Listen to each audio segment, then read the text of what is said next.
That snake didn't wander in by accident. One of your plants invited it. There are 10 common garden plants sitting in American yards right now, maybe yours, that are silently signaling snakes. Shelter here, food here, steak. And number 7 on this list is probably in your garden today. I'm going to walk you through all 10.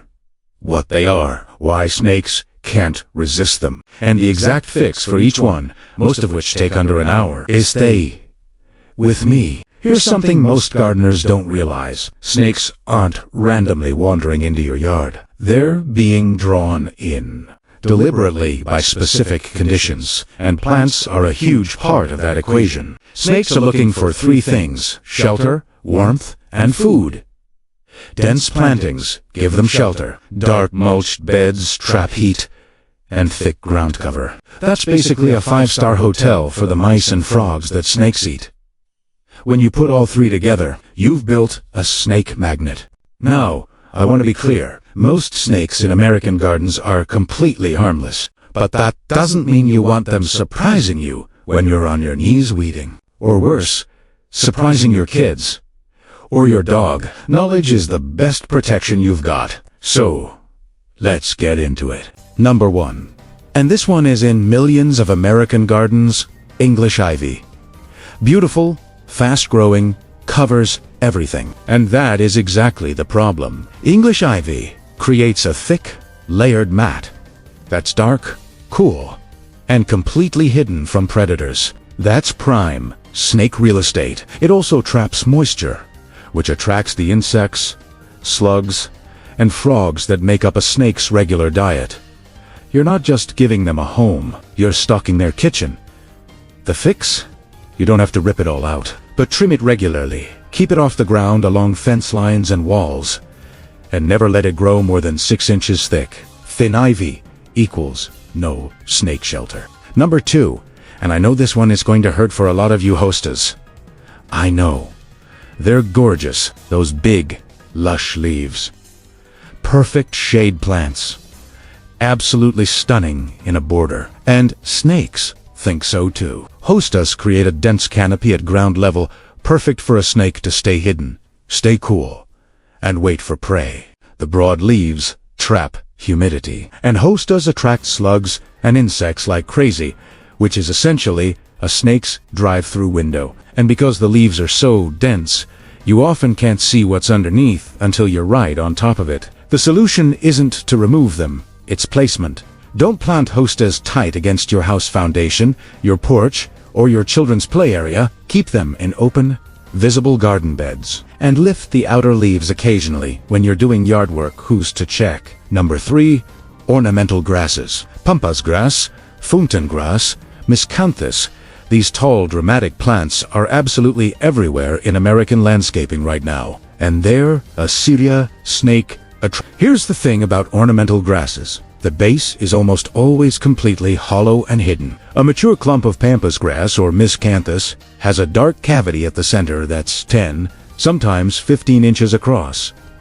That's not just snake shelter. That's snake luxury accommodation. And because these grasses are rarely disturbed or trimmed at the base, snakes can live in there for entire seasons without anyone knowing. The fix: cut your ornamental grasses down to the ground every late winter or early spring before they regrow. That annual reset removes accumulated nesting material and eliminates the shelter completely. And don't plant them directly against fences, walls, or your house. Number 4.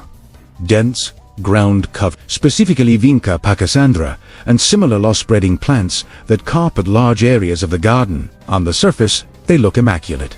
Clean, neat, weed suppressing. Homeowners love them. Underneath is a completely different story. Dense ground covers like Vinca and Pachysandra create an interlocking mat at soil level that acts exactly like a thicket. Cool, dark, humid, and completely hidden from predators. They also carpet such large areas that a snake can move across your entire yard without ever being visible from above. It's basically a snake highway. If you have large areas of Vinca or Pachysandra, especially near your house, consider breaking them up with open pathways or stepping stones every few feet. Also, occasionally rake through the ground cover to disturb accumulated leaves underneath. That little bit of disruption goes a long way. Number 5. And this one surprises a lot of people climbing vines. Jasmine, wisteria, trumpet vine, Virginia creeper. They're romantic. They're beautiful. They make a fence look like something out of a magazine. And they make that fence completely irresistible to snakes. Here's what happens.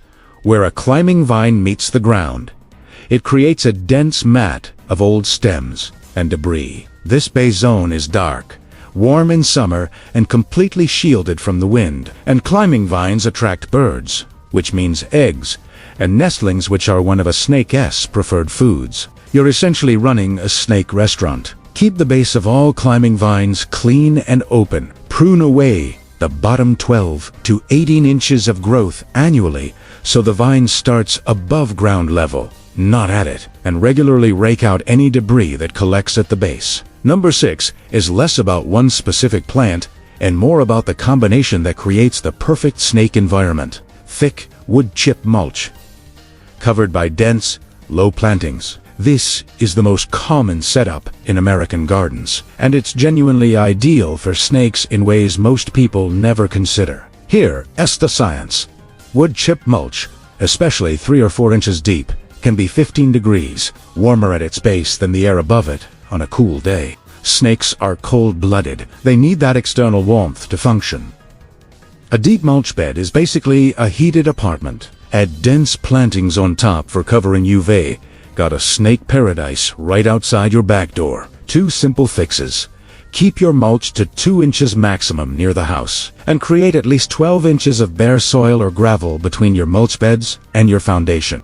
That gap breaks the thermal bridge and gives you a clear sight line to see what is there. Number 7. Berry bushes, blackberries, raspberries, gooseberries. Now, I love a berry patch as much as anyone. Fresh blackberries off the vine. On a summer morning, there's nothing better, but a mature, unpruned berry patch is one of the most snake-friendly environments in the American garden. Mature berry canes create an arching, interlocked thicket that's virtually impossible to see into. But here's the real issue. Ripened and fallen berries attract rodents, mice, voles, chipmunks, and where rodents gather consistently, snakes follow. It's a prey chain, and your berry patch might be at the center of it. 3 habits that make a huge difference. Pick berries as soon as they ripen. No wind falls on the ground. Prune your canes annually to keep the interior open, and consider a 2-foot clearing of bare ground around the base of the patch. You keep the berries, you lose the snakes. Number 8. Dense foundation shrubs. Juniper, boxwood, forsythia, arbor vitae. These are the workhorses of American landscaping. They're in virtually every front yard in the country, and the ones that are dense, low-branching, and unpruned, extremely attractive to snakes.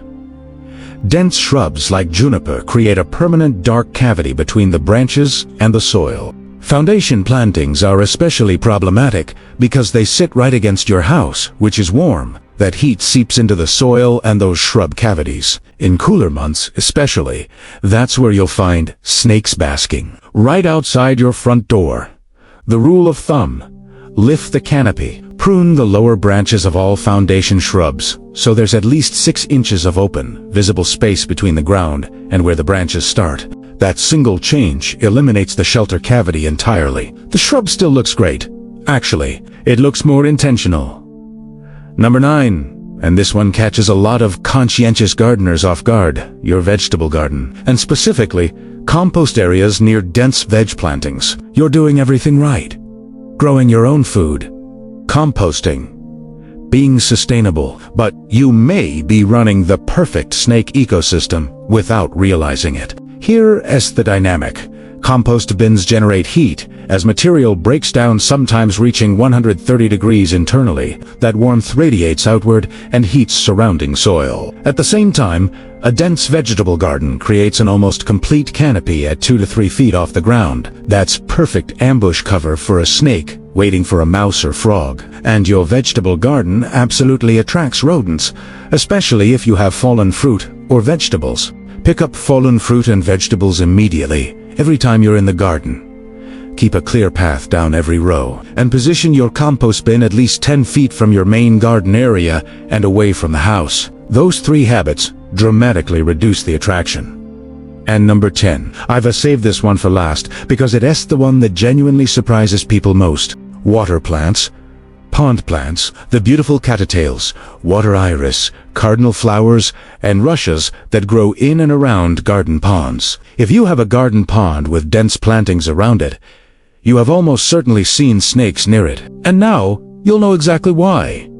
Water is the single biggest snake attractant in any environment. Period. And a garden pond creates the complete snake habitat. Water for drinking and hunting, dense, marginal plants for shelter, frogs and fish as a permanent food supply, and warm, sun-exposed rocks for thermoregulation. Every single box is checked. Water snakes, garter snakes, rat snakes, they all love a garden pond. Now, I'm not saying don't have a pond. Garden ponds are extraordinary for biodiversity and for the soul. But go in with open eyes. If your pond has dense overhanging vegetation that touches the water, snakes are using it as a highway. They're swimming under the plant canopy right to the water's edge. Keep marginal plants thinned so there's at least 12 inches of open water at the pond edge. Keep ornamental rocks away from dense plantings. Separate the basking spot from the shelter spot, and enjoy your pond. Just do it with eyes wide open. So there they are. 10 plants and plant situations that may be quietly inviting snakes into your garden. And here is what I want you to hold on to as you process all of this. Your garden isn't doing anything wrong. These plants aren't dangerous on their own. The problem and the solution is almost always about management, about how dense, how deep, how undisturbed. Here's the summary that matters. Snakes want 3 things: shelter, warmth, and food. Every plant on this list delivers at least one, and some deliver all 3. Your job as a gardener is to disrupt that equation. Thin the cover. Lift the canopy. Reduce the debris. Eliminate the fallen fruit. Break up the dense mats. You don't have to denude your garden. You just have to make it a little less comfortable for them. And look, if you do see a snake in your garden, here's the first thing to remember. Stop. Don't reach for a shovel. Don't panic. The overwhelming majority of snakes in American residential gardens, roughly 90%, are completely non-venomous. They're eating the mice and insects that would otherwise eat your plants. They are genuinely part of a healthy ecosystem. The goal isn't elimination. It's coexistence on your terms. Your garden is your sanctuary. You've put real time, real money, and real love into it. You deserve to feel safe and comfortable in it. And with just a few intentional changes, most of which take less than an afternoon, you can have both things. A garden that's lush and beautiful, and a garden where you know what's there. Here are your 5 most important actions right now. This weekend. 1. Trim the base of every dense shrub off the ground. 2. Cut back any ivy or ground cover more than 4 inches thick. 3. Remove fallen fruit and vegetables daily. 4. Reduce mulch depth to 2 inches near the house. 5. Thin the margins of any water feature. 5. Changes. Massive difference. Before I let you go, I want to hear from you. Have you found a snake in your garden? Do any of these plants ring a bell? Maybe that overgrown ivy? That thick juniper against your foundation? Tell me in the comments, which of TC10 plants are in your garden right now? I genuinely read every single comment, and I'll reply to as many as I can. This channel, GROWX Green, is built on one idea: that knowing your garden deeply makes it more beautiful, not less. Every video we make is about giving you the knowledge to grow with confidence, to make real, informed choices about the space you love. If that's the kind of gardening content you want in your life, hit subscribe. The button's right there. You'll never miss a video. And if this video helped you see your garden differently, even just a little, share it. Send it to a friend who gardens, because knowledge like this is most valuable when it spreads. I'll see you in the next one. Grow well.